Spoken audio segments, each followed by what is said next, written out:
Welcome to the Art and Science of Complex Sales. This is a podcast where we explore how the best B2B sales leaders make the complex simple, drive relationships and revenue, and generally elevate the sales profession. In this podcast, we're bringing together sales experts, thought leaders, top account executives, buyers, industry insiders, all to share their experiences and best practices for navigating the complex sales cycle. So whether you're a seasoned sales professional, a sales leader, or just starting out, you're going to find practical insights and actionable advice that you can apply to your own sales journey. Plus, we have a bit of fun. Founder and managing director of Aero Executive Sales, Jason Howes is a student of the game. Starting sales at the early age of 19, he quickly moved his way up and through companies with a tireless work ethic and a passion for learning. A veteran of the timber industry in Australia, his career traversed everything from knocking on doors in snake-filled construction sites to running sales organizations with hundreds of millions in revenue and continent-wide accounts. Needless to say, Jason has learned many lessons in the trade. He's an avid fan of sales process and objective measures for understanding sales performance and a leadership and business coach. And Jason shares many of his lessons from his years in the field and leading teams today. Welcome to the program. Jason Howes, welcome to the show, my man. How you doing? Going very well, Paul. Thanks for having me today. Is it today? What time is it on your side of the world? You're in the future. It's very early, Paul. I appreciate the 7 a.m. in the morning. Oh, that's fantastic. Jason is on the other side of the world from me. I always tell him he's in the future, which is good. So tell me what happens tomorrow. Yeah. Well, the weather's nice, I can tell you that. But yes, I actually did have a bit of a laugh about that with my daughters recently when I was over your way. Actually, I said that I was in the future. Yeah. You're in the past. They're in the future. No, I was in the past. What am I talking about? Exactly. Yeah, I went back. You went back. It's like you're going back to the future. All right. Now, so I love that show. People didn't. Oh, it's fantastic. They didn't know that we were going to be talking about this today. Well, Jason is down under. He's in Australia, and I'm in Columbus, Ohio, as frequent listeners know. I think I've dropped that a couple times, OHIO. Yeah, Jason is a expert in sales down there, and we are bringing him on today to talk a little bit about his sales journey. So I really appreciate you joining us. Great to be here. Yeah. So tell me, you got a really unique story in sales, and do you mind diving into that as we get started? Like, how'd you get started? Yeah, sure, Paul. It's always an interesting story how we all got into it. So didn't go too good at school. It wasn't my time, actually. Yeah. Really played a lot of sport. Loved that. Loved the competitive side of sport, squash and AFL football, Aussie rules. Very competitive. And unfortunately... Can I stop you for 1 second? Because sure. Aussie rules football mystifies me, and I need to know. You gotta show me. You gotta either send me a YouTube link or something like that, because it's so much fun to watch, but I have no idea what I'm watching. Paul, look, I mean, you're talking to the right bloke here. So, I mean, being a Collingwood supporter, the greatest team on earth, I will send you some clips of their recent games. So, huge shout out to Peter Dacos and his sons, Nick and I shouldn't forget that poor bloke, because he's actually there's a few people missing him at the moment. So, but yeah, no, the Dacos brothers are fantastic. Yeah, great. Love the pies. But yeah, definitely keen to send that to you. Okay. And look, send that my way, because I have no idea what I'm watching, but I always watch it in that big circle field, and I absolutely love it. So. Probably a bit so like anyway, so cats. I interrupted you. I'm sorry, man. So you love the sports, not the schools. No, I wasn't great at school. Actually, I should take that back. Actually, it wasn't too bad. I just didn't try enough. It wasn't my time. And I actually liked woodwork, but I was terrible at doing it. And I actually was okay at maths, but I probably messed around a bit too much in class. So I got pushed down to the lower level, justifiably. And yeah, so my dad actually was talking to his boss one day, and he said, the guy down the local trust plan is looking for a computer guy to design roof trusses as a trainee. And I actually, big shout out to the Apple IIe computer back in probably 1980, I think. My family, purchased that for the kids, and ended up using a computer a fair bit, and did quite well on the computer. My brother was really good. So actually ended up landing this job at the Timber Trust Plan, and had a couple of very good mentors. I was basically doing work that I had no idea on what I was doing. That was the time that I realised I needed to know trigonometry, which I should have been listening in class, and wasn't that great. So one of those moments just out of school. But anyway, I was very lucky. I had some great mentors, three in particular, two owners and the estimated detail. So I was actually designing roof trusses and wall frames. And one of the other good things that I did was I used to get a lot of people coming into to serve the timber, so retail. So I used to, be able to help solve a lot of problems for, a lot of the old guys and a lot of the hippies too, actually, from up on the hills. It was always interesting trying to sort their problems out.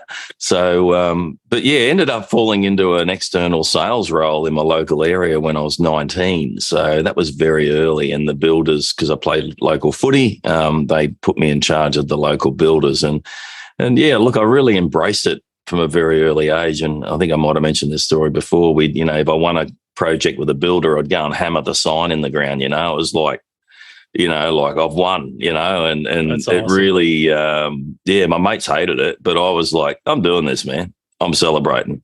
And, and I did that. And then I was lucky enough to get a transfer with a large company up to Brisbane into an external sales role when I was 22 in the wholesale environment. So I'd worked sort of retail, trade, wholesale, was with those guys for about 11 and a half years. And when I was 29, ended up as the national account manager, looking after major groups and the Bunnings and Mitre 10s and all those sort of guys. And I'm sort of speeding this up so I can get through. So you're going from a high school, not loving school, loving sports, but you're loving to compete. You're going from that to designing trusses to selling lumber to being a national accounts manager within 10 years. That's pretty awesome.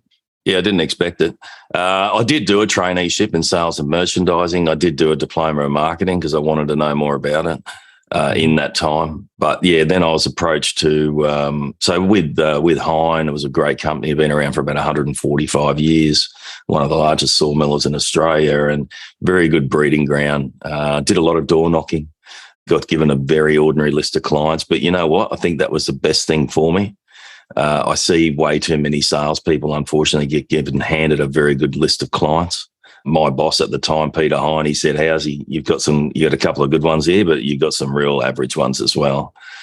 And some of the names were spelt wrong on the customers that I was given. So I was pretty well just driving around anywhere, and just if I saw timber, knock, knock, knock. And look, interesting enough, I learned a lot of things and made a lot of mistakes, but I did grow business from, probably on 300,000 or 400,000 a month to over 2 million a month. And I was very fortunate enough, talking about knocking on the right door. I went out to the back streets of Ipswich one day in Brisbane, and I'm telling you now, this is pretty scary, this place. Mm-hmm. It was, the grass was high. There would have been snakes everywhere. And I'm driving in and I found this guy and he's like, "Hey, boy," a bit of a cowboy, this bloke. And I said, "Oh, I'm looking for this guy." And he goes, "Nah, you're in the wrong spot. This business went broke, but someone else bought it. Go and see this guy." Anyway, and I went and saw this guy, and 2 years later, I'm doing $1 million a month with him. I absolutely love it. You know what? If you're great and you persevere, you're going to have one of those stories in sales. That's how we found our first business acquisition in my old company. Is literally knocking on doors, became a client of us, and then we ended up having a chance to buy him. It was incredible. But that's fantastic. Yeah, so absolute perseverance there, brother. Oh no, so I'm talking right in the back streets, man. This is pre-Google, driving around with a map, in a city that I had no idea where I was going, with a mobile phone that I'd only just got because phones had just come out. The phone was like a brick. They used to call it the brick, actually.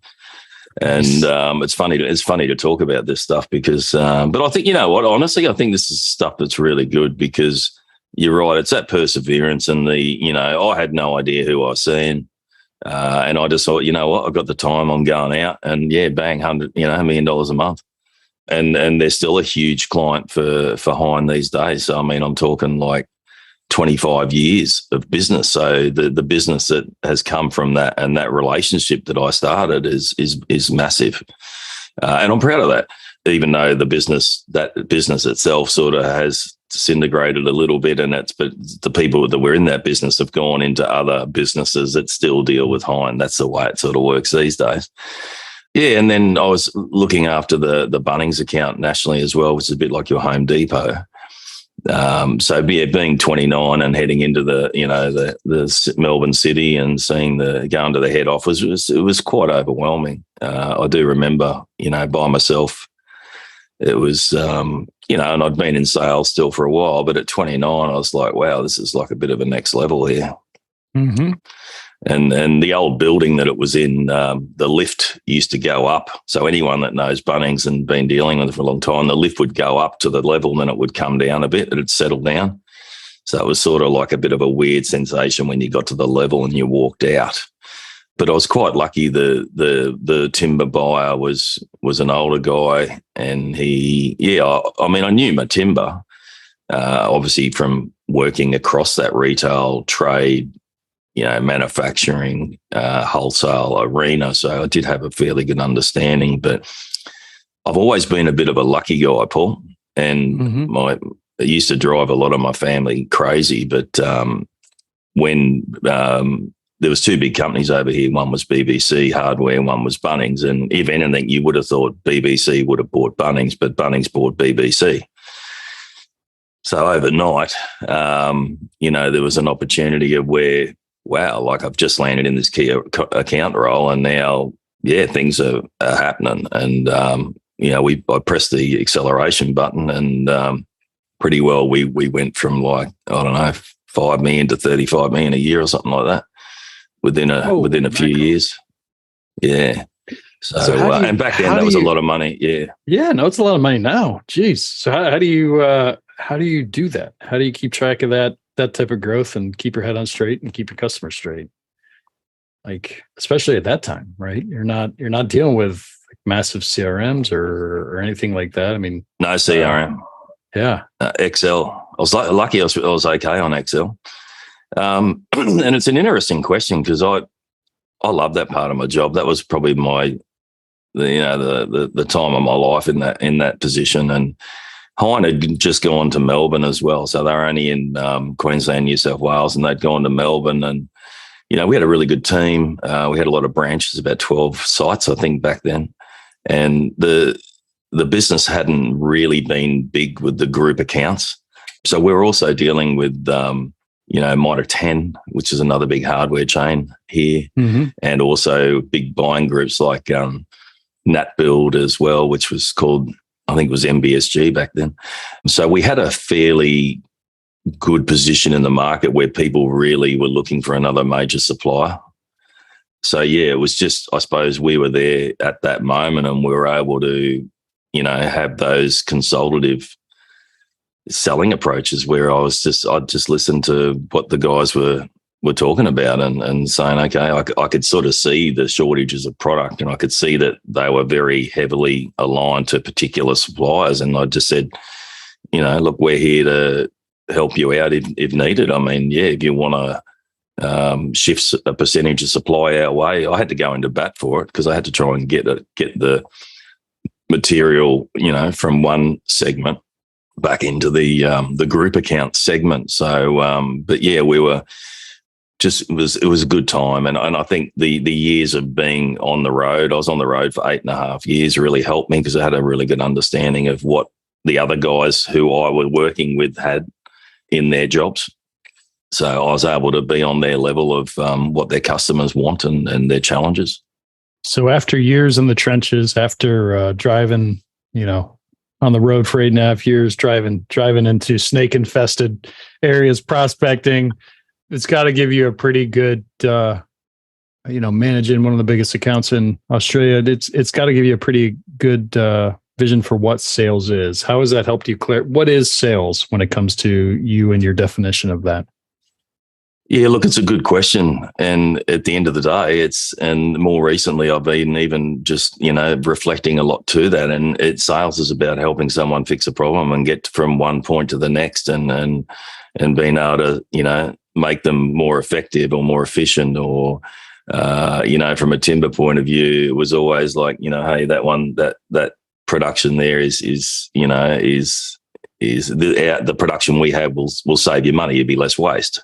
Be less handling, be less storage or less returns or whatever it is. So for me, it's about helping someone solve a problem. So as you know, if there's no urgency, well, then people probably aren't going to do something. So if you can prove that there is a compelling reason for change and show them the value why and how they can make it happen, well, then in most cases, a lot of people will go, hey, I'm going to give you some time to talk about it. Let's talk about what you're thinking.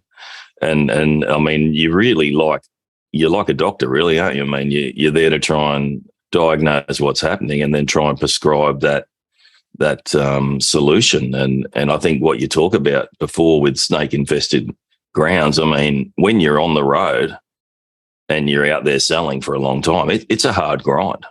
I mean, I even from a mindset point of view, I used to have a lot of challenges getting up and getting out there every day. It is a really tough job. So for any salesperson out there, well done, particularly if you've been doing it for a long time. Because I remember going out there some days in the car and turning around and going home just thinking, I just wasn't in the zone.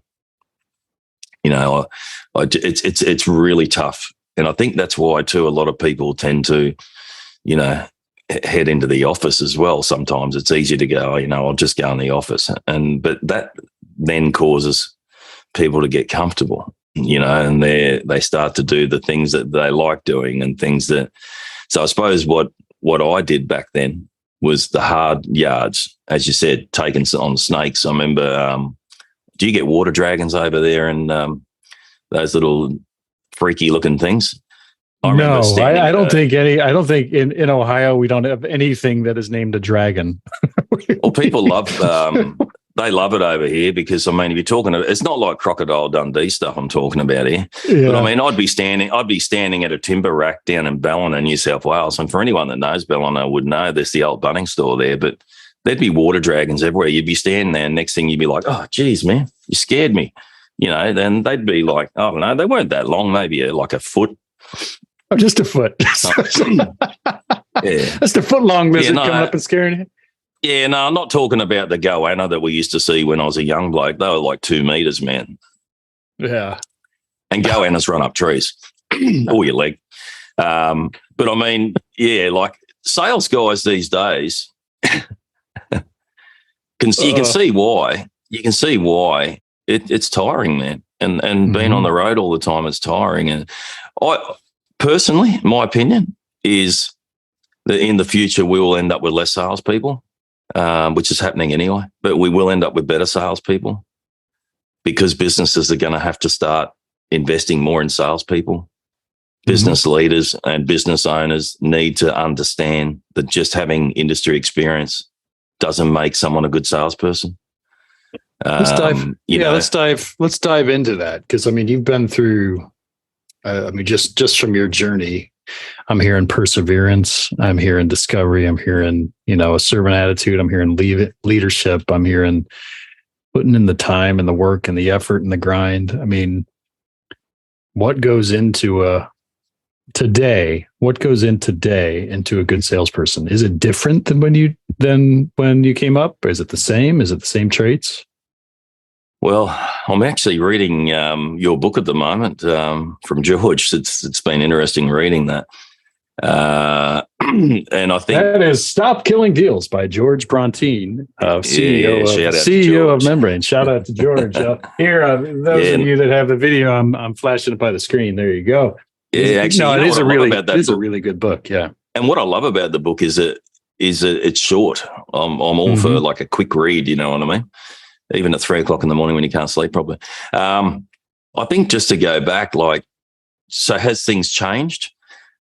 I think it has, but differently. Like some parts of the job are probably, wouldn't say easier, but some part is better and some part is more difficult, if that makes sense. Like, I think now the fact that, when I was doing it, I mean, doing discovery was a lot harder. But then again, to do discovery, you had to actually physically go in there.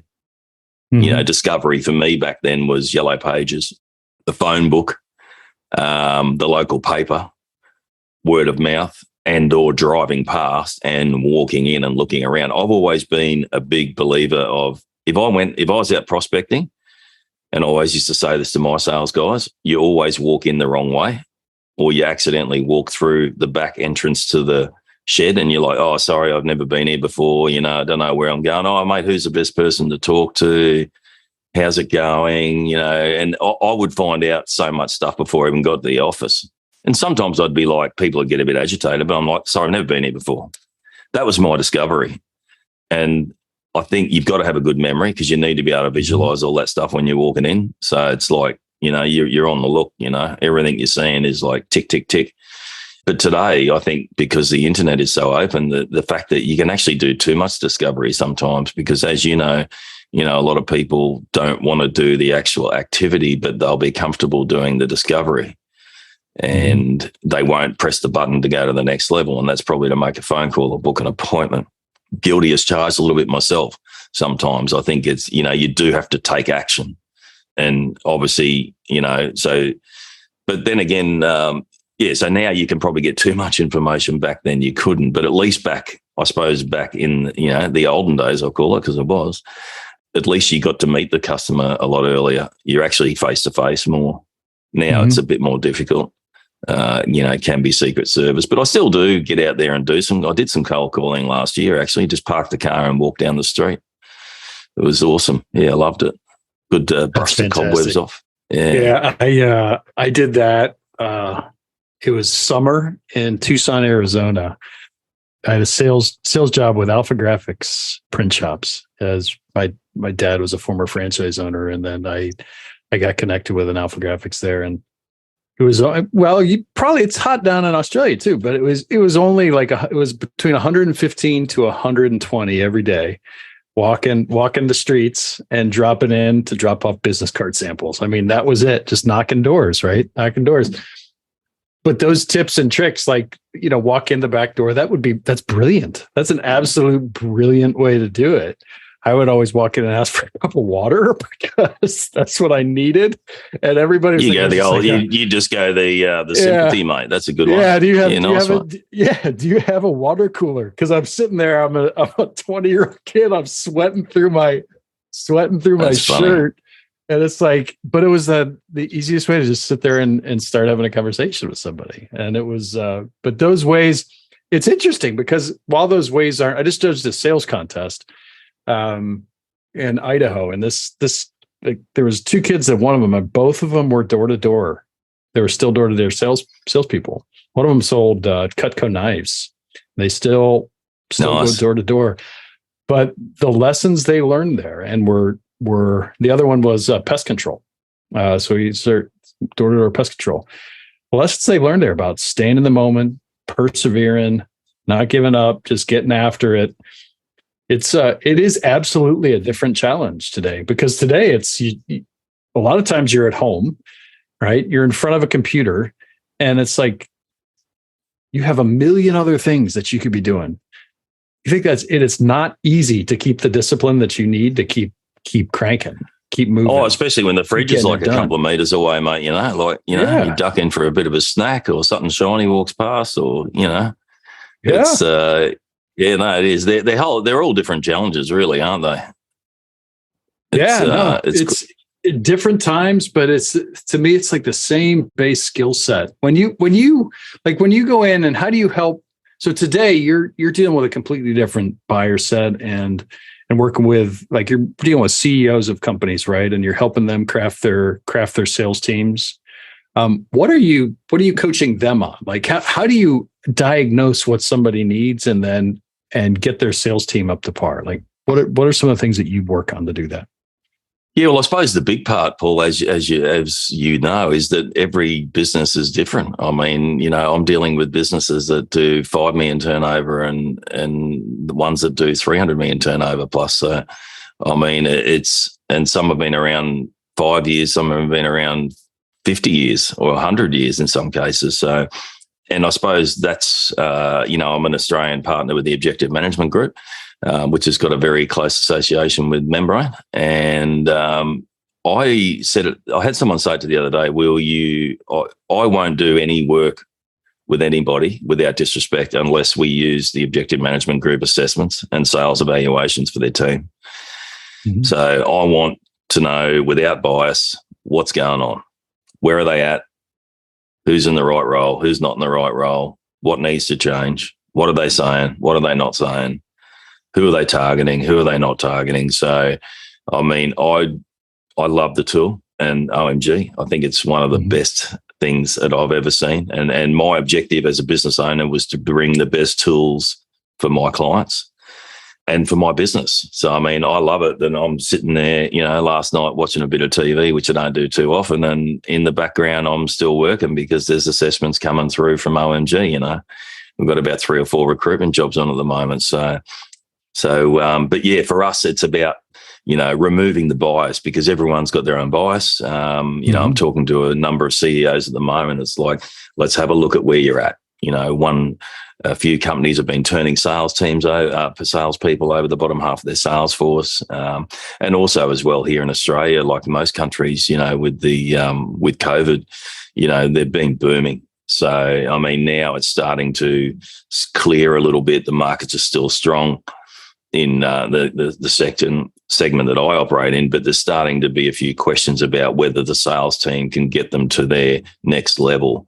And without disrespect, you've been pretty well been putting out fires over the last 2 or 3 years, and with more customer service instead of growing business. So our priority is to grow business. We won't work with anyone unless they want to grow the business.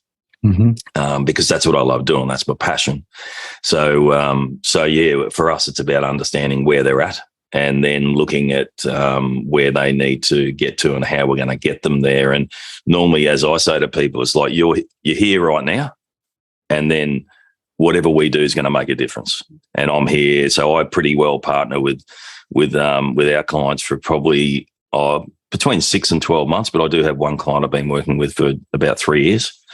That have been growing. So that involves sort of, hiring and managing some people out, unfortunately, if they're not performing, and also looking at systems and processes and recruitment. And yeah, so we've obviously another big advantage to our business is we've been a Membrane partner for about 1.5 years now, and that's been a game changer for us as well, because what that does is, I really wanted to be a specialist in sales process and effectiveness, and Membrane completely fitted that tool. So the combination of OMG and Membrane for me, and with the experience that I've got in my industry, provides a very powerful platform for me to be able to coach and manage my clients forward. Because as you know, obviously being an embedded partner, I get to actually be inside their Membrane, so I can actually help them coach their team, look at what they're doing, what they're not doing, help them bring opportunities through the pipeline. So yeah, I'm actually getting to a stage now. I do have some clients that don't use Membrane, but I'm sort of becoming that close to the point that I will only work with someone if we're able to incorporate Membrane into their business as well, because it just makes my experience and the results that I can offer my clients so much more powerful to be able to do that. Yeah, I've been finding that with top partners that have been in the game for a long time, understand it. It's just another piece of the tool set. And one of the things that I had a chance to talk with a lot of people across all industries, a lot of sales experts across all industries. I'm interested in your take on this, because I really think that where we are in terms of a complex sales game is at a bit of a crossroads. I think we're coming on technology that's going to be disruptive in a way once we get way down the funnel, like a ChatGPT and others. But the ones that are really performing well are starting to really perform well at the top of a funnel. So they're involved in the strategic conversations. They have the right training. They're investing in the right training. They're investing in the right people. They're simplifying their tech stacks. But that's where the conversations for the people that are differentiating themselves are going is is the ones that are at the top of, can have that strategic conversation at the top of the funnel instead of being stuck down at the end, essentially where people are fighting over, website leads and scraps. So are you seeing that same thing as the market shifts in Australia? Is that happening there as well? Oh, yeah, look, I mean, there's still, the industry that I'm in here, which is, manufacturing, construction, building materials, they definitely, and it's keeping me in a job. I'm saying that in the nicest possible way. But business owners and sales leaders haven't invested in sales training and development and tech. I mean, it's pretty well been, and I was talking to someone about this the other day, it's been pretty well old school. No, I don't say that in a bad way either, but it's, things have changed and the companies haven't kept up with it. So the great dividing range is there now where, a lot of salespeople have been getting jobs because they've got industry experience. But then they turn up and business owners and sales leaders are expecting miracles where that new salesperson is going to fix all their problems. But 9 times out of 10, they won't. So, I mean, it's really, and I think what you're saying about the top of funnel there, you're right. Because I mean, at the end of the day, if you just throw on anyone in, and then they're not qualified, and because you don't know what sort of type of client you're looking for to start with, or maybe that's changed, and then all of a sudden it's sitting in there, so it looks like there's opportunities in the pipeline, but they're not moving because, without disrespect, the sales leader or the owner or the salesperson doesn't actually know how to move it anymore because they've never been taught. That's probably the biggest part. And I even look back to when I was managing a team of, 18 people, is that, our pipelines were clogged as well. I totally admit that. And I think, you're trying to juggle so many balls when you're running a sales team. That's the biggest hurdle, is that, as you know, once someone's in there for so long and they're just sitting there and they're not moving, well, then it's pretty well dead. I mean, because you've probably got the wrong type of client in there anyway. You're not even getting any next step commitments. So I think definitely, what I know now, and I'm not saying I learn every day.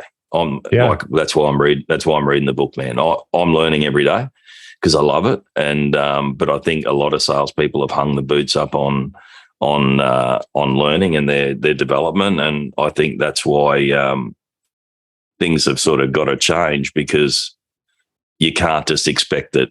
Again, when COVID hit, I mean, a lot of companies that had been struggling for a fair while boomed because you could pretty well sell anything. If you had it, you were going to sell it.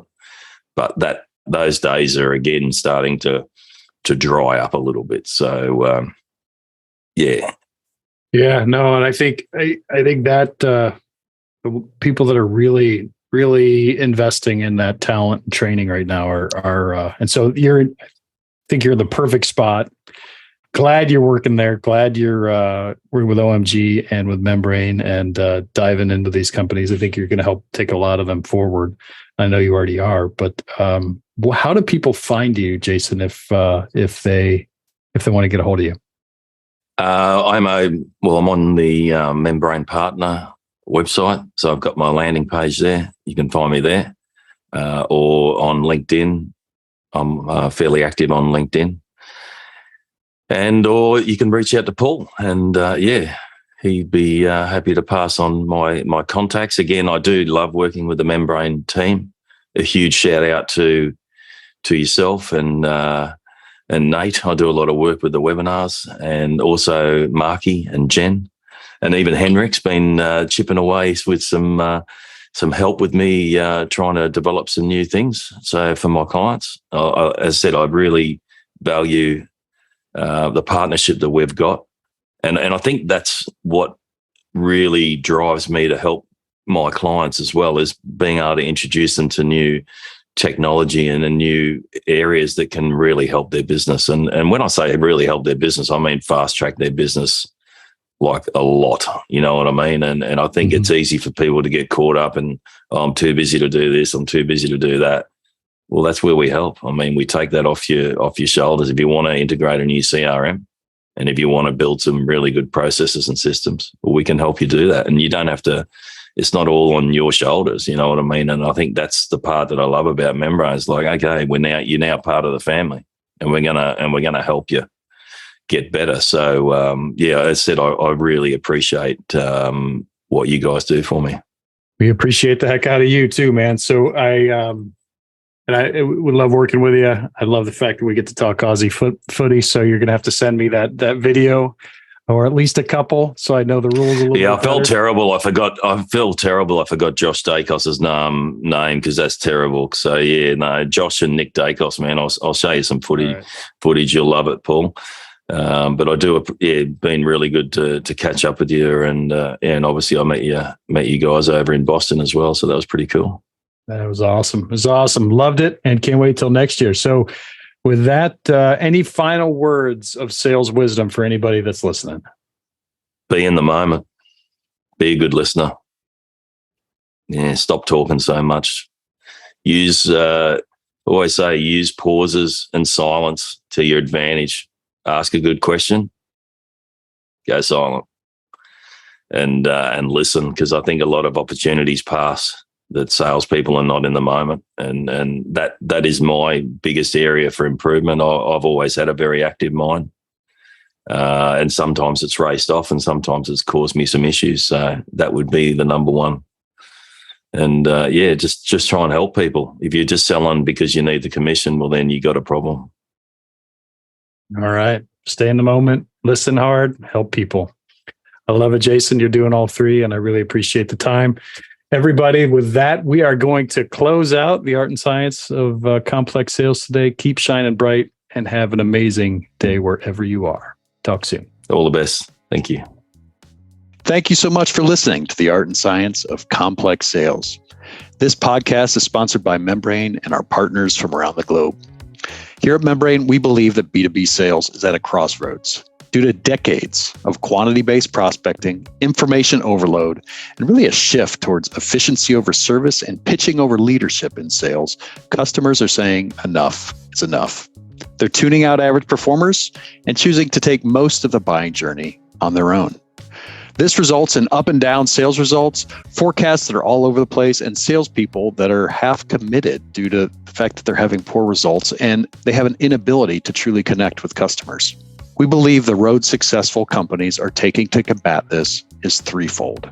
Number one, training to create leaders and executives across all areas of the team with strong habits and sales methodologies that bring value.